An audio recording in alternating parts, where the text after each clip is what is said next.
জায়গাতে কিভাবে আপনারা শাকসবজি ফলাবেন একটু দেখেন। এই যে আমি এভাবে মাচা তৈরি করছি হচ্ছে এখানে একদম গর্ত করে আমি এখানে গোবরের ছাটি মাটি মিক্স করছি, এখানেও করছিলাম আগে, কিন্তু এখানে দিয়ে দিচ্ছি আমি ওই যে কি বলে দুন্দল দিয়ে দিচ্ছি এখানে। দুন্দল মানে চাকমা ভাষায় যাকে বলে জিঙ্গা বা পটল এরকম ধরে নিতে পারেন, কিন্তু আমরা জিঙ্গা বলি। এই যে জিঙ্গা দিয়ে দিচ্ছি এখানে, আগে কিন্তু গর্ত করছি, তারপরে মাটির সাথে এই যে গোবর মিক্স করছি ঠিক এটার মতো করে। এটাও এখন রেডি হয়ে গেছে। আমি আরেকবার পানি দেওয়ার পরে এখানে দিয়ে দেবো হচ্ছে ওই যে কি বলে এই এখানে দিয়ে দেবো বরবটি দিয়ে দিব, অথবা এটা বরবটি যদি না দিয়ে দিই তাহলে সিসিঙ্গা দিয়ে দেবো এখানে এই লাইনে। অল্প জায়গাতে পারিবারিক পুষ্টি সাইডে মেটানোর জন্য এরকম করছি আমি। আবার এখানে হচ্ছে আমি এই যে পুরাটা দেখতে পাচ্ছেন আপনারা, আমি এখানে করলা দিয়ে দিচ্ছি অল্প জায়গাতে, একদম অল্প জায়গাতে আমি এখানে করলা দিয়ে দিচ্ছি, পুরাটাই করলা। এখানে তো আছে বেগুন, আছে বিভিন্ন জাতের আছে, ওইটা 12 মাসি বেগুন। এই যে এখানেও আছে বেগুন, এগুলো হচ্ছে সব কিছু 12 মাসি বেগুন।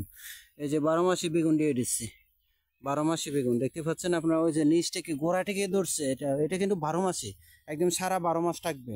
তারপরে এখানে আছে কি আছে টমেটো আছে, এই যে টমেটো পেকে গেছে একদম গাছ পাকা, এগুলো খাইতে অনেক সুস্বাদু, এগুলো একদম গাছ পাকা টমেটো। এই যে এখানেও টমেটো ধরছে দেখতে পাচ্ছেন, এগুলো ফাঁকার মতো হয়ে গেছে, এই যে প্রায় পাকতেছে। হ্যাঁ এই যে এখানে আছে। তারপর এখানে দিয়ে দিচ্ছি আমি লাল শাক, পুরোটা হচ্ছে এখন লাল শাক। হ্যাঁ লাল শাক আছে, আবার ওইদিকেও 12 মাসি বেগুন আছে। তারপর ওইদিকে আছে হচ্ছে শিম, এই যে শীতকালীন যে শিমটা করা হয় ওইটা করছি। টায়ারিং হয়ে গেছে, কিন্তু আসলে আমি এটা নতুন একটা পদ্ধতি আবিষ্কার করার চেষ্টা করছি। কেননা আপনারা দেখেন আমি একটু আপনাদের সুবিধাটা একটু বুঝাই। এই যে এই সাইডটা দেখেন, আমি এই সাইডে একটা গর্ত করছি, আবার এই সাইডে একটা গর্ত করছি। গর্ত করার পরে কি হয়েছে, এই যে আমি এখানে গর্ত করে গোবরের সাথে আবার মাটি মিক্স করার পরে আমি এদিকে দিয়ে দিচ্ছি বরবটি, আবার এদিকে আরেক জাতের বরবটি দিয়ে দিচ্ছি। এটা আমি আবিষ্কার করতে চাচ্ছিলাম যে এই পদ্ধতিটা, এটা মূলত এই পদ্ধতি।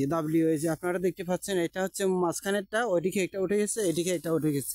এর সুবিধা থেকে আমি একটু বলি, আপনারা এখানে একটা গর্ত করছেন, গর্ত করার পরে যে গোবর একটু বেশি ঢালবেন, ঢালার পরে কি করবেন, এদিকে একটা তুলে দিতে পারবেন, এদিকে একটা তুলে দিতে পারবেন। এই যে সবজির মানে ধরেন বরবটি বা সিসিঙ্গা বা দুন্দল এরকম এভাবে করতে পারেন, মানে অল্প পরিশ্রমে বেশি আপনারা লাভবান হতে পারেন। এটা হচ্ছে পদ্ধতি আমি করছিলাম, এটা দেখেন।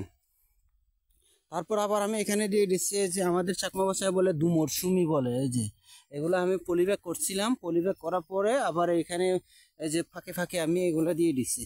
আবার এই যে একটু আগে এই যে এখানে দুইটা আমি রেডি করলাম, গোবরের সাথে মাটি মিক্স করে বড় বড় গর্ত করে।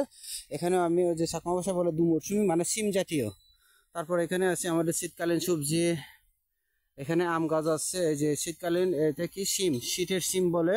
তারপর নিচে আছে কি একে কি বলে আমি বাংলায় ঠিক জানি না, আমরা চাকমা ভাষায় বলি ভাওর একদম। এটাও একটা সবজি ধরে নিতে পারেন, এটা খাওয়া যায়। তারপর এখানে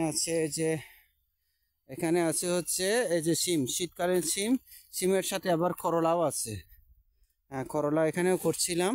তারপরে যে এখানে আমি দিয়ে দিচ্ছি এগুলো হচ্ছে ঢেঁড়স দিয়ে দিচ্ছি। আপনারা হয়তো বলবেন যে এখানে যে এই এই বড়ই গাছের কাঁটা দিয়ে দিচ্ছেন কেন। এটা হচ্ছে মানে আমাদের এখানকার মুরগিরা একটা শয়তানি, দেশি মুরগি তো, তার জন্য মানে এই যে কখনো যদি কিছু পায়, এটা দেখতে পাচ্ছেন এখানে একদম ওই যে ফা দিয়ে নেড়ে একদম শেষ করা দেয়, তার জন্য এখানে এই যে কাঁটা দিয়ে দিচ্ছি। আর এখানে হচ্ছে মরিচ গাছ লাগানো হয়েছে, মরিচ গাছ।